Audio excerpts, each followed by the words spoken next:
Take a look at these pictures. This is the current poor and deteriorating state of Nigeria Ajaokuta Steel Plant. Ajaokuta Steel Plant. The Ajaokuta Steel Rolling Mill. Ajaokuta Steel Company. There was a conspiracy internationally for Nigeria not to produce steel. Where we are today, we may not be able to start Ajaokuta to work. Unfortunately, it has cost us a lot. We had the Iron Mining Corporation for so long and yet produced absolutely nothing. This plant is so bad that Dangote, Africa's richest man, said that this plant cannot be revived.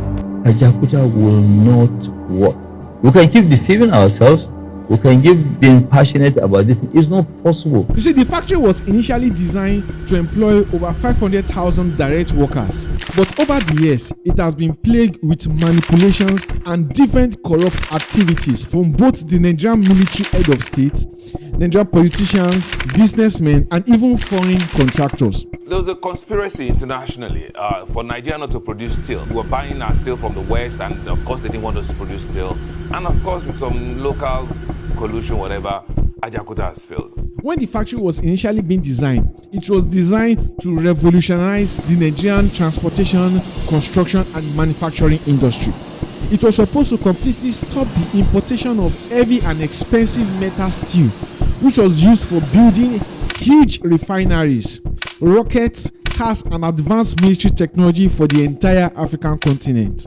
In fact, it was specifically designed for the Nigerian military to build complex military hardware for the Nigerian Army, Navy, and the Air Force. Ajaokuta was created as a steel territory and is a bigger town than Abuja FCC that we have here. The facility in Ajaokuta is so outstanding. We can even begin to make ammunition for the military. So how come this huge infrastructure, which was designed to revolutionize the entire African continent, has been left to rot for more than 5 decades? In 1970, after Nigeria gained independence from Britain, the federal government under the administration of General Yakubu Gowon started discussing the idea of establishing an integrated steel industry to process the Nigerian abundant iron core deposits in Kogi State, coal deposits in Enugu State, and limestone from several parts of the country. It was part of the idea to industrialize Nigeria under the new National Developmental Plan, which was supposed to largely reduce dependence on oil exports and create massive jobs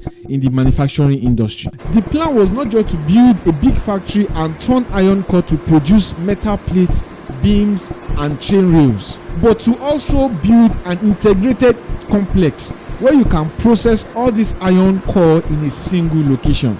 In the first year alone, it was meant to produce about 2.6 million tons of metal steel and create more than 500,000 direct jobs. The initial plan was for the plant to be Africa's biggest iron steel mill and was supposed to be the bedrock of Nigeria industrialization. Eventually, by 1979, General Yakubu Gowon ordered a comprehensive study to see if it was even possible to build this particular plant. And after the study, he chose Ajaokuta in Kogi State as the site of the factory because it was close to the raw materials and it was going to be easy to transport things in and out. And immediately the project was announced, several engineering firms abroad and local started bidding for the contract. In fact, countries like the Soviet Union group, France, the US, UK, and even Australia even bidded for the contract. Eventually, the Soviet group won the contract, and when the contract was awarded to them, they were instructed to build a power plant, steel melting shop, rolling mills, coke oven, blast furnace, and they were supposed to train about 5,000 Nigerians in Russia so as to teach them on how to operate all these things. But from the very first day of this particular contract, it has been met with several controversies. Like immediately after the contract was awarded to the Soviet Union group, there were several reports that the bidding process was not free and fair.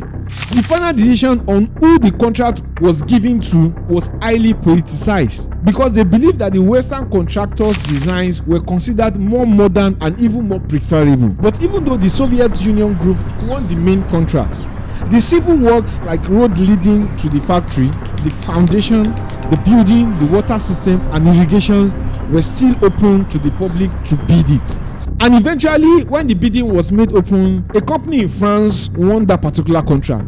But again, after even winning the contract, it was also met with several controversies again. And this time, they claimed that they won it because their price was just lower and that they had strong internal connections inside the Nigerian government. Construction started in September 1979, shortly after the transition from military rule to civilian rule under President Shehu Shagari. The project was valued to be worth $4 billion at that time, and it was meant to produce 1.3 million tons of liquid steel annually in the first phase and expand to 5.2 million tons with other facilities for rolling mills and coke oven.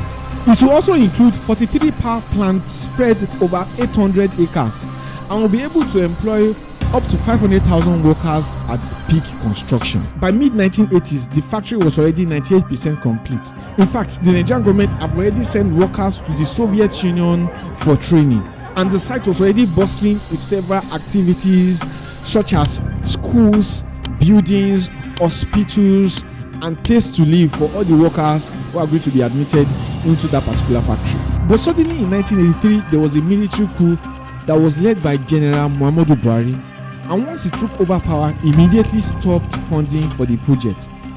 And that was the beginning of the end of the project, because throughout his regime as the head of state, he never funded the project.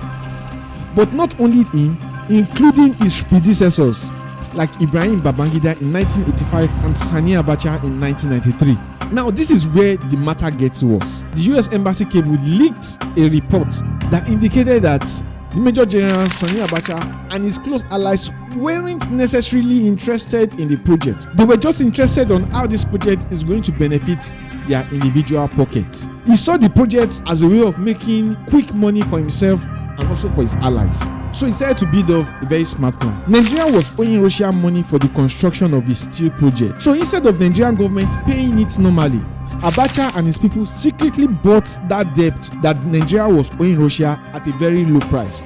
And after buying it cheaply, he made the Nigerian government pay the full amount of money back to him and kept the extra money as profit. So the money that was supposed to be used to complete Ajaokuta Steel ended up in the private pockets of Abacha and his close allies. And once he finished collecting the money for the project, he lost interest. They also discovered that the contract cost was highly inflated, and funds that were meant for equipment purchase were diverted, which further led to massive delays in importing critical components. And while all these things was happening, the Nigerian government kept on promising the citizens that this project would be revived, without knowing that it was already decaying and deteriorating at this state. Now, if you like this video up to this extent, all you need to do is just make sure you put a like on it and subscribe to the channel and click on the notification button, because it takes a lot of effort and days of prepping to make this particular video. So you can just encourage by liking the video and also subscribe to the channel. Corruption became so rampant that the officials who were supposed to monitor the project itself siphoned about $8 billion. Yet no official steel were produced from the plant. But apart from Abacha's challenges, there were also some other challenges. As a result of Nigeria's unstable power supply, it disrupted the progress of this particular factory. You see, the Soviet Union group who won the contract designed a blast furnace technology for the plant. And this technology requires a consistent power supply to operate effectively. And an inconsistent power supply will significantly slow down the pace of this particular project. And the collapse of Soviet Union in 1999 didn't help matters at all. It disrupted the supply of spare parts and experts coming to Nigeria to build this particular factory. And eventually, it started making this equipment to start deteriorating in Nigeria. But despite all the corruption, mismanagement, and loot that has happened during the military era, what happened during Obasanjo's era further and excessively deteriorated the speed of the work that was done in that particular plant. You see, in early 2000, when Obasanjo was elected the president of Nigeria, he tried to reorganize the project by doing an audit of the plant. He even organized a meeting with the engineers from the original Soviet firm who were originally awarded the contract, but everything failed. So the president, Obasanjo, decided to privatize the project, thinking that this approach would work and it will further ensure better management of this particular project. So in 2000, the president decided to sign a deal with a Japanese company to bring alive the plant, but it still failed. Again in 2004, another contract was signed with an Indian company, which also failed as well. So in 2005, Obasanjo decided to try one more time to award this contract to an Indian construction firm, who pledged to give $1 billion to revive this particular project. But again, it came with a lot of controversies and corruption. The government rushed the process in awarding the contract to this Indian firm, and they did not follow a very transparent and competitive bidding. Eventually, they discovered that the firm was handpicked and money has exchanged hands between the Nigerian government and this Indian company. Even though this Indian company pledged to invest $1 billion to revive this particular contract. But to the contrary of their pledge, the government discovered that this company took valuable parts of the factory and sold them as scrap, which made the plant never to work again. And when President Musa Yar'Adua came into office and saw the mess that has been put down by several administrations, he decided to abruptly end the contract, and this resulted into decades of lawsuits where the Indian company took Nigeria to court for breach of contract. Eventually, a judgment was given against Nigerian government, and they were mandated to pay $500 million to settle the claims of this Indian company. In late 2004, when President Tinubu came into power as the president of the country, he made his own personal attempt to try to revive this particular factory, and this time he took a completely different approach. He decided to sign an MOU with the original Soviet contractor firm to rehabilitate this plant. But eventually it was paused as a result of the war between Russia and Ukraine. But now the Nigerian government is exploring partnership with China to bring the Ajaokuta Steel project back to life.